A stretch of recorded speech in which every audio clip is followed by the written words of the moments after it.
Well, it's not very good, lass. Don't you have a temple to find? I know it won't. And? Where is he? Did you get my money? Everything but all those flat block. Not a copper is name. Yeah, I ain't giving you money. That twisty old pig licker. I should have known. Slams her fist on the table. That's utensils, the utensils job. She looks away quickly, tears just budding on her eyelashes, and dashes them away with a shuddering sigh. After the brief storm of emotion has passed, she steadies herself and turns hard eyes on you. Gods, but I'm dead tired of this wretched archipelago. Yells a deep sigh. So, if you don't mind, I'll be taking my leave. May Wild's legion of creepy eyes watch your back and all that. No, I certainly hope not. Gant gives you a curt nod and finishes the remainder of her drink with a gulp. She hustles out the tavern without so much as a wave of goodbye. You're welcome.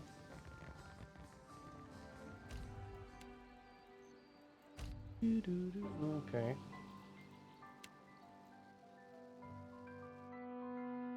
Wandering through the streets, when a man approaches you cutting through the crowd. You've never seen him, but the look in his eye suggests that he recognises you. Watcher, let me through. A meadow folk man emerges from the crowd, red-faced and wild hair. He pays no... Someone like that. He pays no mind to the irritated pedestrians glowering at him. His bright eyes are fixed on you. Eyes. They said one eye. You're the one that saw the miracle when Eora rose at Kadamar. Awe and conviction quiver at his voice.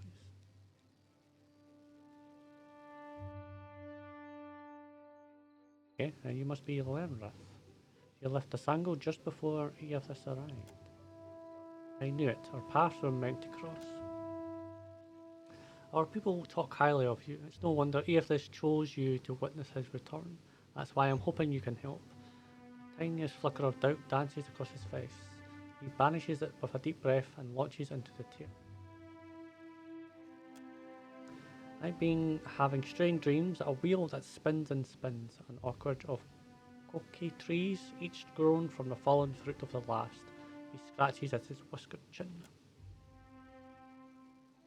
Then the spokes of the wheel break apart, the tree stops growing, fruit falls and rots until the ground is covered with festering, stinking pulp.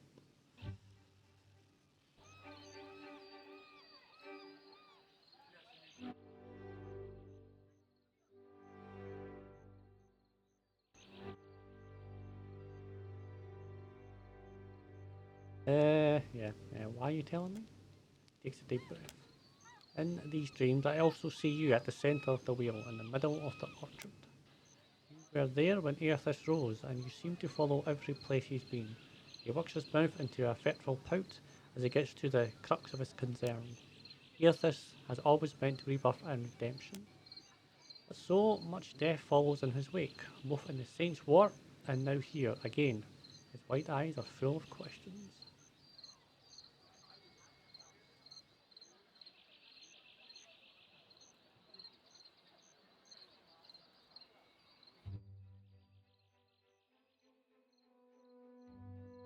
There are no easy answers. And my people follow Eothas to war once. I wonder sometimes if we failed him when we lost. Or if we did, that moment we laid hand to place. You've seen more than anyone. You've got to have some idea what all this means. How he makes sense of it.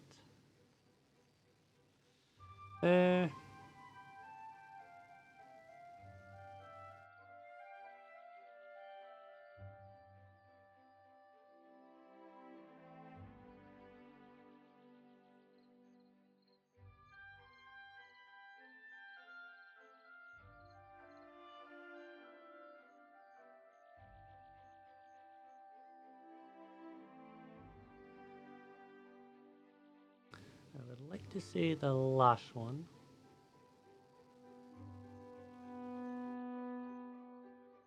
Yeah, I can't tell you how to respond. You'll have to figure this out yourself. Okay, Laughing nods, letting this sink in, and so does Aelith. I won't keep you, but you've given me a lot to think about, thank you. He walks away and allows himself to melt into the crowd. Okay, is that a good thing or kind of not anymore? Kind of blow it up. Figured it out. I thought it was obvious. Atsura glances at you with surreptitious, mirthful expression. He looks like he's on a fabulous secret, one he's about to share with you. It has been brought to my attention that you ousted the slavers from Crookspur. Maybe. You've done a noble thing. Grabs you by the shoulders and tries out a warm smile. It almost looks real. They had long been a thorn in our side, but one we were hesitant to remove on our own. You've done us a considerable favor.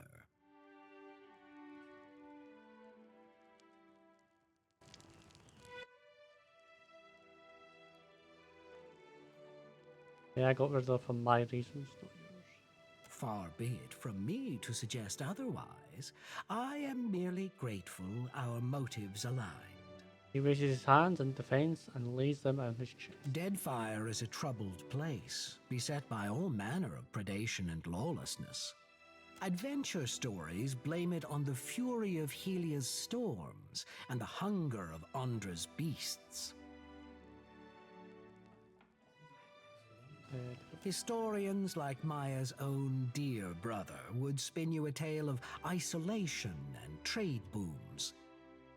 He also said that sharing knowledge and sharing cannon fire were as different as birds and foxes. All of that merely obscures the plain yet hard truth.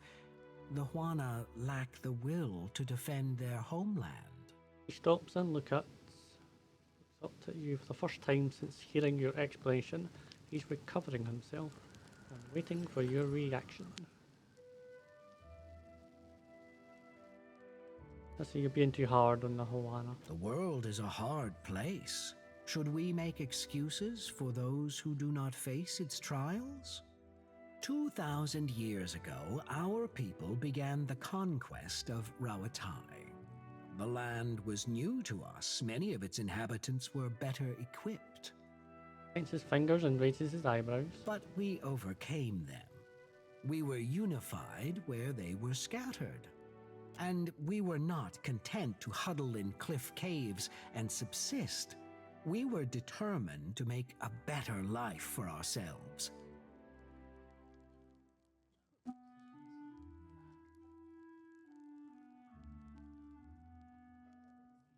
What's your point? The Huana don't have to be warriors to deserve happiness. It is not about deserving.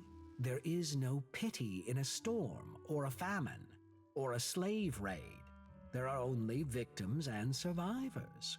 Bounds lacing his fingers together and pacing behind his desk.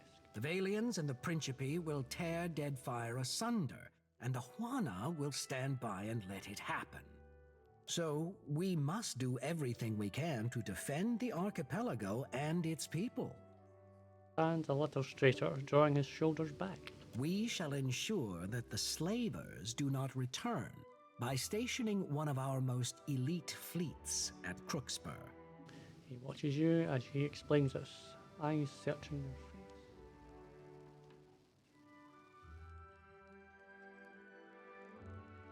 You had those ships, why didn't you send them against Crookspur yourself? And give the Valians and the Huana cause to unite against us? No. In any case, our attentions are now focused on Sayuka for now. I'm sure the Hazanui will summon you when the time is right. After all this time, I don't understand who you are and what you believe in.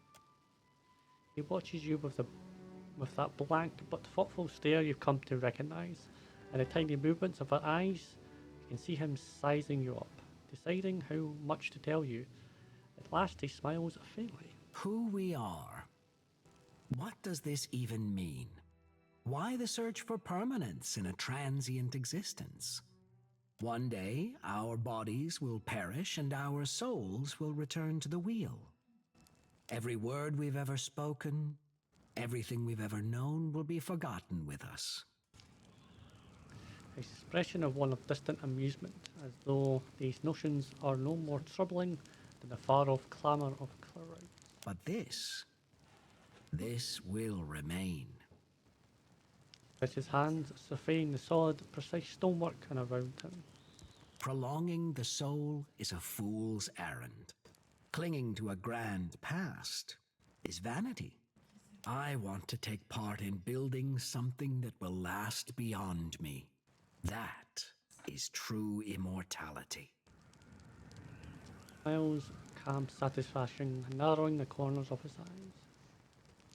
Even these things will crumble eventually. Tilts his head, it's almost a concession. Consider the work of the Engwithans. How much of it stands? How much has shaped our way of life? The key is to build well. But you and I have much to do, and little time to discuss philosophy. Say that again. How do you mean that? Are you making advances? It's for the bet. You tell me if you're so smart. You and I, we have a mutual friend, do we not? She grins widely, tongue pressing pink between her. Here at Director Castro's request. Just tell me what I need to know. A Royal Deadfire operative, Quarno, and his Principi associate Tola will meet tonight to discuss the details of a business arrangement. They have bought out the entire first floor for privacy's sake. Even Gunnar, their proprietor, will excuse himself. Only Bathhouse attendants will be allowed to remain to ensure their comfort. You understand? Maybe. Yeah, right. What can you tell me about Quarno? He is a snake in the body of a man. Though he is supposedly the Royal Deadfire Company's man, he always seems to be working some deal on the side. And Tola? Tola is fond of drink, and her tongue flaps loosely when she has had too much of it. What do I need to do? I will disguise you as a bathhouse attendant, so you might observe their meeting. With luck and some cunning, you may be able to discover the details of their special arrangement. You will not be able to take your gear, but do not worry. Should the situation get out of hand, there will be a stash of weapons hidden in one of the changing booths. But I am sure it will not come to that.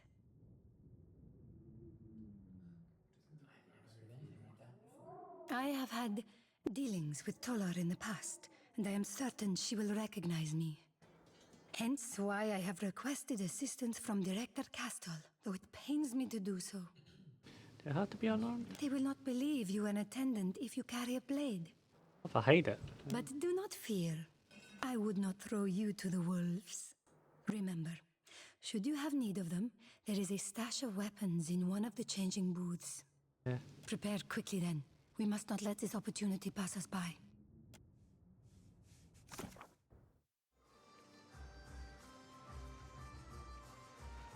That means do I have to go there first to grab that?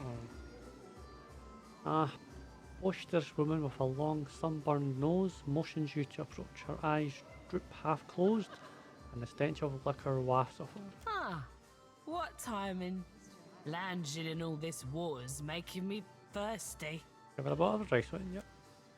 Drinks deep from the bottle and releases it with a belch and smack of her lips. She regards you through red round eyes and slowly looks up you up and down. You seem familiar. Do I know you? Or is it the wine that makes me think so? Yeah, the wine, like, ain't it? It's probably the wine. Definitely the wine, definitely the wine. Right, so I think if I give her too much, she's probably just gonna like, fall asleep. It's really important if you can afford to buy one of the bathhouses. Flatterer. She grins toothfully and sips the wine, but it ends up looking more like she's got something in her eye. I'm no queen of Nekataka, but I do alright. I captain a ship for the Principe, and the big grouchy guy back there, Quarno, works for the Royal Deadfire Company. Sometimes, when he's not doing stuff on the sides. Doing stuff like selling me cannons. That's what we're celebrating. Did I mention that? Have another one. Grabs the ball and chucks it entirely off the concept without taking a breath. She sways a bit when she sets the ball down and gives you a bleary-eyed grin. Has anyone ever told you you're great? 'Cause you are really great. You should ditch this stupid bathhouse. Join my crew. I just got a bunch of fancy new cannons from Quano. We'll be the terrors of the Deadfire. It'll be fun. So what do you do with all that firepower? I'm gonna blow up some Valian trading company ships and take their luminous Ardra. But shh, shh, shh. Don't tell anyone. It's a secret. The words run together and drunkenly sputter. When you do the bathhouse, can you explain that? My large friend and I are celebrating a business transaction. But I can't say anymore. Close her eyes and cast a look back at the Ottawa man reclining on a bench behind her. Anything else? No, I've already had too much. I really am doing that, Jake. Hey, what's that about ballet? Connor leans against the wall of the bathroom and regards you skeptically. He winkles his nose and grimaces, a golden torch around his neck and gemstone, and his ears glimmer in low light. If I grow hungry or thirsty, I will call for you. Until such a time, leave me in peace. He narrows his dark eyes and peers into your face a moment, as if trying to decide where's met you before. Then he gives a small shake of his head and looks away. What reason does an attendant have to speak with me? You have wealth and importance. I aspire to be like you. I see. He looks at you skeptically, yet leans forwards with interest, a finger in the torque around his neck. What do you wish to know?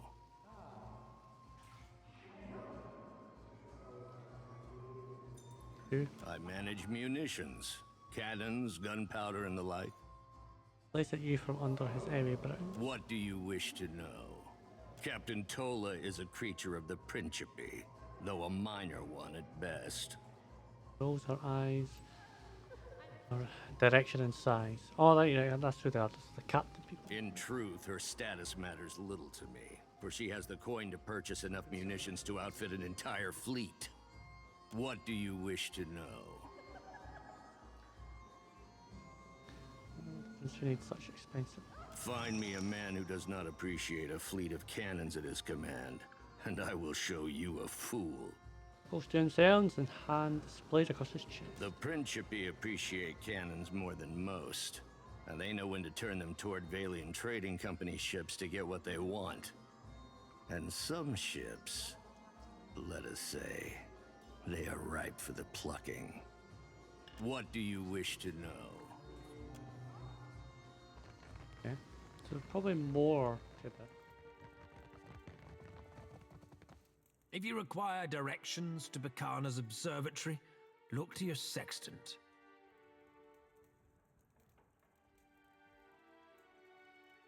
Found this old almanac in your honorary. Look familiar? You did you? That does rather defeat the purpose of absolution. So be it.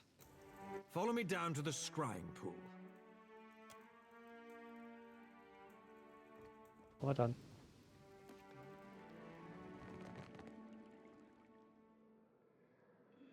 Akamir gestures down at the scrying pool. You peer into the waters, dark silhouettes sit around you in circle, and the surface of the pool ripples in tune with the muted voices carrying from ripple. Dip your face into the water. Soon under your skin, break the surface tension, and you feel a breeze of warm air. You are peering into a stone chamber ringed with braziers and tapestries as you would an open window. Both men and women clutch the armrest of their thrones. Water drips down your chin. The other an archmagi seem, for the moment, unfazed by your presence. Mura's chair is unoccupied. Tane and Langwith spare you a curious nod. I have been debriefed on Malwa's fate. I pity she won't be joining us. Akamir glances towards the pair. And now you've left with an empty seat in the circle. Langwith frowns. The Watcher handled himself well and the hall's obscured. We might consider giving him more work in the future. Lingard nods to you. Akimir blinks at her. While I am the steward of the Deadfire, I will be the judge of that. Berkener's research is a matter at hand, and it is paramount that we remain squarely on topic. Akimir shifts his form from you to the other present members of the circle. I bid greetings to the circle. Tyne winks across you. An echo of manners for a change. What do you mean? I've always been nice. You've been the dick. Unless there are other objections, I'd like to dispense with pleasantries. Akimir surveys the room and nods. The Colonel was no archmage, but we all agree that she was on the cusp of a breakthrough before her unfortunate disappearance. Akimir takes the book from you and licks his fingers as he begins to turn the pages.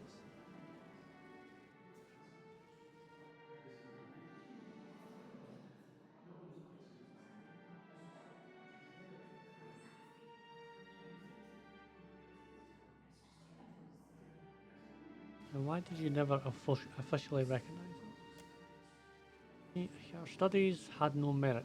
They yielded nothing of interest or relevance until today. Akimir raises an eyebrow. But that as it may, someone did not wish for this breakthrough to occur, and that alone we have good reason to seek knowledge of her amateurish, if enthusiastic research. Akimir's eyebrows form a steep triangle as he arrives at a page of mathematical figures and coordinates.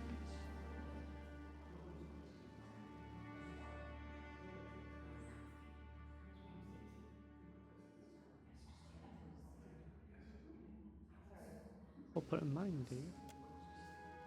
With several gazes turn to you and several mouth opens to speak up, Akimir silences them all in turn with a loud clearing of his throat. It would seem she arrived at one of her conclusions. A river of soul energy flows through the Deadfire. And yet she traced the path of the river while we only speculated on its existence. Akimir pulls on his beard and squirts down at the almanac.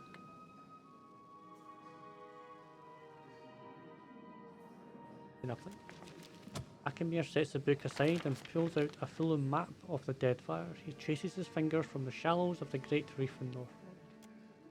Where it goes is not my immediate concern. I am occupied by who presently follows it. Half of Earthis is winding but unerringly intentional. The figures begin to stray east. He pauses at an open ocean, his brow furrowed. Could that be you?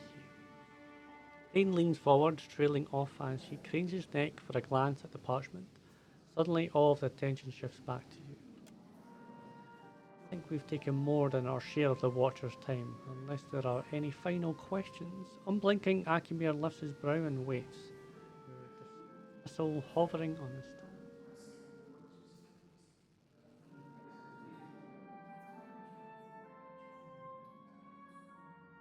Why was Consonant so interested in this? Keeping secrets from us, old man? This is the first I'm hearing of it. Minoletta rests his chin on her fist and fixes Akimir with a severe glare. Wasn't an immediate pertinence. Besides, Consonant has been dispatched yet again, esteemed mistress of missiles. Oh, that's who that is. Minoletta myself. Your flattery has gone stale. To address the Watcher, I imagine that Consonant wishes to sustain his wicked assistance on a front of excess. Would you kindly put a stop to that? Minoletta nods favourably with you with a smile that she denied Akimir. I don't get to hear the rest of it. Or you're holding something back. You're holding something back, what is it? Akimir takes in the other members of the circle. Their response are married. Some shake their heads, others shrug, others still lean back in their chairs and wait to see how it plays out. Better that I remain silent on the matter. If you wish to invite you into our confidence, you would surely know of it. Are you a member of the circle? I hope you don't think we would divulge our secrets to mere mercenaries. I'm going to leave because there's obviously no chance that I'm going to be here because I'm not a mage. Yeah, nah. I did burger him. That's I'm true with him. He's got a point now. Here, baubles for your service. Now that you deserve them, not that you deserve them, consider your debt repaid with interest. Akimir turns back to the circle and importantly ignores you.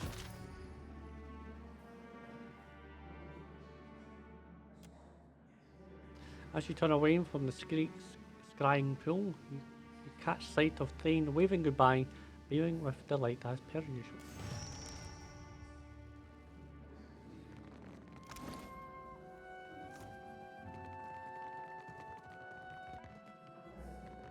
Do you suppose a Hasongo was a kind of vengeance for Rawatai's assistance with the God Hammer?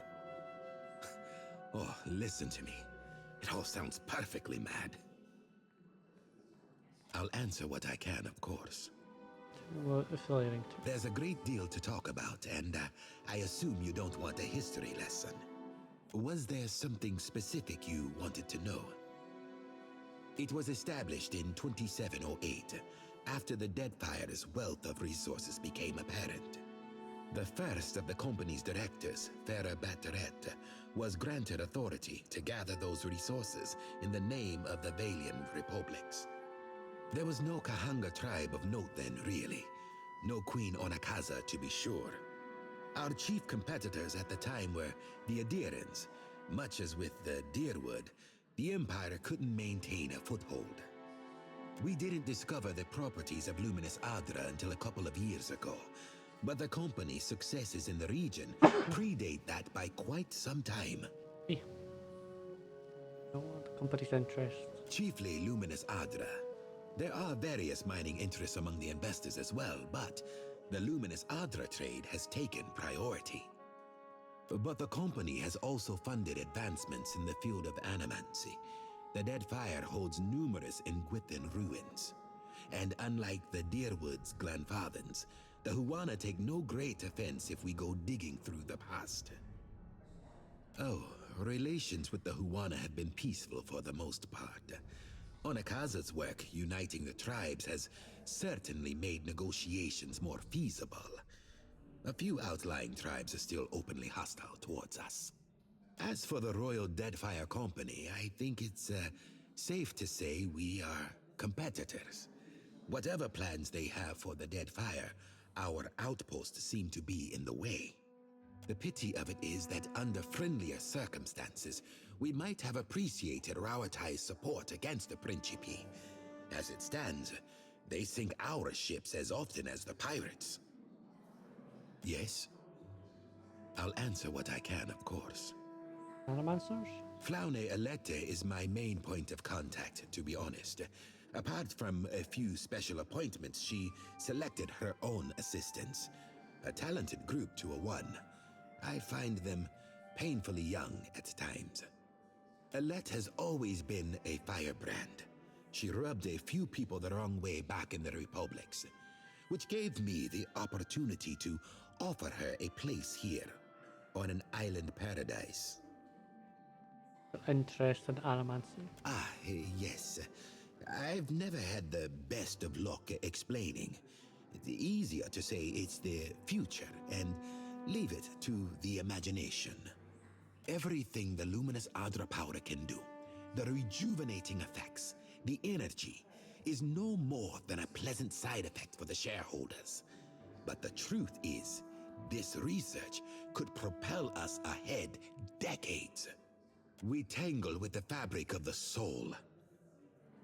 Imagine, if we could better ourselves as easily as we mend a battered hull, if we could transport ourselves leagues and leagues away in a moment. I've done that, didn't like it. It's the potential of the thing. I wish everyone could see it. What do you make of the Huana? The people? They are pleasant enough, very welcoming. Superstitious, of course. Ignorant of a lot of what occurs beyond their territory. That said, Nekataka is certainly beautiful, isn't it? Not dangerous. I much prefer to be posted here than some little fishing village. And the queen certainly strikes an impressive figure. There are a great many legends about her. I suspect a few are even true. Me? I suppose that's fair. I know a great deal about you, after all. I've worked for the company a long time. Before that, I managed a family business. A merchant, you might say. I like to think I have a good eye for talent. Talent and opportunity. That's all any venture needs. I suppose it caught the Songretta Mea Compressor's attention. I was assigned here. You didn't volunteer? No. The Songretta, it has free rein in such matters. That I was appointed director means that they had faith I would be the most effective choice. It is an honor one does not refuse. So nothing too interesting, I'm afraid. Unless you have an interest in Valian law. Can you tell me about the governor? Alvari? Appointed by the council, that one. To be honest, I know very little about her. Certainly a competent woman when it comes to short-term goals. There are rumors she started out on a ship, a deckhand if you believe it. Quite the climb from humble beginnings. Now then, was there something you needed? Took care of things at the bathhouse. Oh, did you? Perfetto. What did you discover?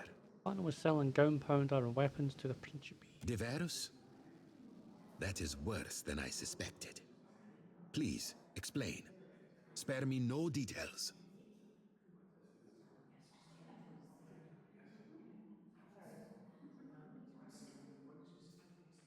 Number 2. Madico. Our convoy routes are meant to be a well-guarded secret. I might as well have sent the Principe a letter. First one? An interesting scheme. Fortunate that you were able to get wind of it. That is enough to work with. Aggressima. I do believe I'm going to ruin Quarno's day. Belfetto, Watcher. Already our partnership proves fruitful. Doesn't. Really, really, really doesn't.